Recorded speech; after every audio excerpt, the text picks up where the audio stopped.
नमस्कार मित्रांनो, संजय गांधी निराधार अनुदान योजना व इतर सर्व निराधार अनुदान योजनेतील दिव्यांग बांधवांसाठी अतिशय महत्त्वपूर्ण अपडेट आहे। मित्रांनो, आता दिव्यांग बांधवांना रोजगारासाठी 15,000 रुपये अनुदान देण्यात येणार आहे। त्या संदर्भात नवीन GR आलेला आहे। त्यासाठी कोणकोणती कागदपत्रे लागतात, निकष काय आहेत, पात्रता काय आहेत, अर्ज कशा पद्धतीने करायचा, अर्जाचा नमुना कसा आहे याविषयी सविस्तरपणे माहिती आपण आजच्या या व्हिडिओमध्ये बघणार आहोत। तरी मित्रांनो, हा व्हिडिओ शेवटपर्यंत बघा। मित्रांनो, या ठिकाणी आपण बघू शकता, दिव्यांग व्यक्तींना स्वयंरोजगारासाठी साधन सामग्री म्हणजे टूलकिट घेण्यासाठी वित्तीय सहाय्य महाराष्ट्र शासन दिव्यांग कल्याण विभाग यांचा 28 फेब्रुवारी 2026 रोजीचा हा GR आहे। तर मित्रांनो, या शासन निर्णयामध्ये काय माहिती दिली होती बघूया।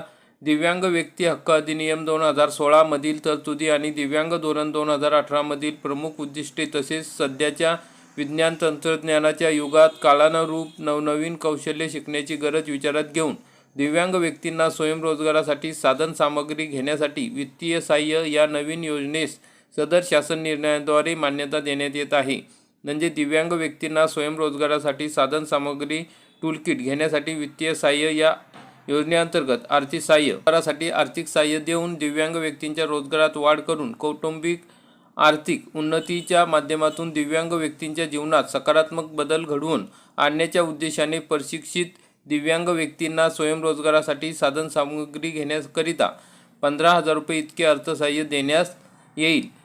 या योजनेचा उद्देश आहे प्रशिक्षण घेतलेल्या दिव्यांग व्यक्तींना त्यांच्या कौशल्यानुसार स्वतःचा व्यवसाय स्वयंरोजगारासाठी लागणाऱ्या साधनांसाठी व उपकरणांसाठी अर्थसहाय्य प्रदान करणे आणि स्थानिक पातळीवर लघुउद्योग सेवा व्यवसाय सुरू करण्यास प्रोत्साहन देणे हा उद्देश आहे।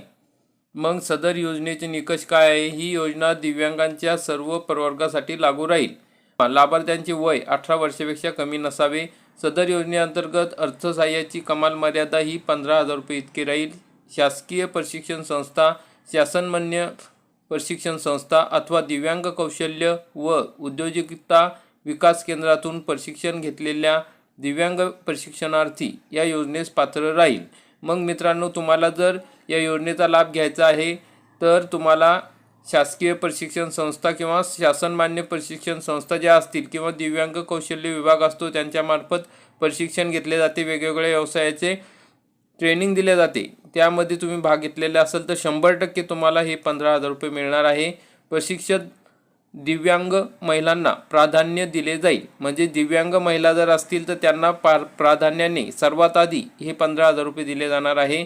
लाभार्थ्यास मंजूर केलेले आर्थिक सहाय्य त्याने प्रशिक्षण घेतलेल्या व्यवसायासाठी लागणाऱ्या साधन सामुग्रीसाठी असेल। लाभार्थ्यांनी सादर करायची कागदपत्रे पुढील प्रमाणे आहेत। मग कागदपत्रे कोणती लागतील तर विहित नमुन्यातील अर्ज जो आता आपण बघणार आहोत या GR मध्ये सोबत दिलेला आहे।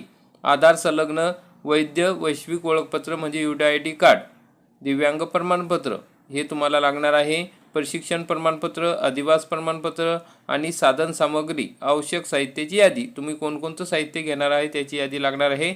आणि आधार संलग्न बँक खात्याचा तपशील, तुमचं DBT असलेलं आधार संलग्न बँक खात्याचा तपशील या ठिकाणी द्यावा लागणार आहे।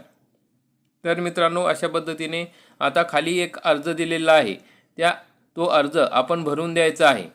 तर कोणकोणते अर्ज आहेत, काय अर्जात माहिती आहे तर बघा, या ठिकाणी अर्जाचा नमुना दिलेला आहे। दिव्यांग व्यक्तींना स्वयंरोजगारासाठी साधनांसाठी टूलकिट घेण्यासाठी वित्तीय सहाय्य योजनेसाठीचा अर्ज, प्रति दिव्यांग सक्षमीकरण अधिकारी दिव्यांग कल्याण विभाग, तुम्ही ज्या जिल्ह्याचे असेल त्या जिल्ह्याचं नाव टाकायचं आहे। विषय दिव्यांग व्यक्तींना स्वयंरोजगारासाठी साधन सामग्रीसाठी आर्थिक सहाय्यासाठी अर्ज। महोदय, मी खालीलप्रमाणे नमूद केलेल्या माहितीच्या आधारे स्वयंरोजगार सुरू करण्यासाठी साधन सामुग्री घेण्यासाठी आर्थिक सहाय्य मिळण्यासाठी ही विनंती करीत आहे। अर्जदाराचा वैयक्तिक तपशील द्यायचा आहे। पूर्ण नाव मराठी किंवा इंग्रजीमध्ये दोन्हीमध्ये पण या ठिकाणी नाव टाकायचं आहे। पत्ता, जन्मतारीख, वय, मोबाईल नंबर, ईमेल, वैवाहिक स्थिती, दिव्यांगत्वाचा प्रकार, टक्केवारी, प्रमाणपत्र क्रमांक, आधार क्रमांक अशी वैयक्तिक माहिती द्यायची। शैक्षणिक माहिती द्यायची आहे। शैक्षणिक पात्रता, किती शिक्षण झालं आहे, कोणता व्यवसाय कौशल्य तुम्ही प्राप्त केले आहे म्हणजे प्रशिक्षण घेतलं आहे, संबंधित रोजगाराचा अनुभव असल्यास व्यवसायाचे नाव, कोणता व्यवसाय करणार आहे, व्यवसायाचे स्वरूप, उदाहरणार्थ किराणा दुकान, हस्तकला, शिवणकाम, संगणक सेवा किंवा इतर जे काय काम करत असाल तुम्ही त्याचं नाव लिहायचं आहे। व्यवसाय सुरू करण्यासाठी अंदाजे खर्च किती येतो, व्यवसाय सुरू करण्यासाठी लागणारी साधने उपकरणे यांचा तपशील लिहायचा आहे। थोडक्यात व्यवसाय सुरू करण्याचे ठिकाण कुठे तुम्ही सुरू करणार आहे, जागा भाड्याची आहे की स्वतःची आहे, ती माहिती या ठिकाणी अर्जात द्यायची आहे। आवश्यक कागदपत्रे ही सोबत जोडायची आहे बघा। आधार संलग्न वैध वैश्विक ओळखपत्र म्हणजे UDID कार्ड, आधार कार्ड, रहिवासी दाखला, आदिवासी प्रमाणपत्र, प्रशिक्षण प्रमाणपत्र, पासपोर्ट आकाराचे 2 फोटो, टूलकिट खरेदी केल्याची पुरावा, आधार संलग्न बँक खात्याचा तपशील आणि पासबुक प्रत या ठिकाणी द्यायची आहे। अर्जदाराची घोषणा आहे। मी खालील सही करणारा अर्जदार खात्रीपूर्वक जाहीर करतो की वरील सर्व माहिती खरी आहे। कोणतीही चुकीची माहिती असल्यास मिळालेल्या सहाय्य शासनास परत करण्यास मी बांधील राहील। ठिकाण, दिनांक आणि तुमची सही आणि खाली कार्यालयीन वापरासाठी या अर्जामध्ये माहिती दिलेली आहे। तर मित्रांनो, अशा पद्धतीने हा अर्ज भरायचा आहे आणि या ठिकाणी तुम्हाला या 15,000 रुपयाचा लाभ मिळणार आहे।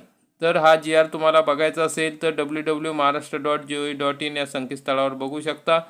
तर मित्रांनो, अशा पद्धतीने महत्त्वाची अपडेट होती। जास्तीत जास्त दिव्यांग बांधवांपर्यंत हा व्हिडिओ नक्की शेअर करा।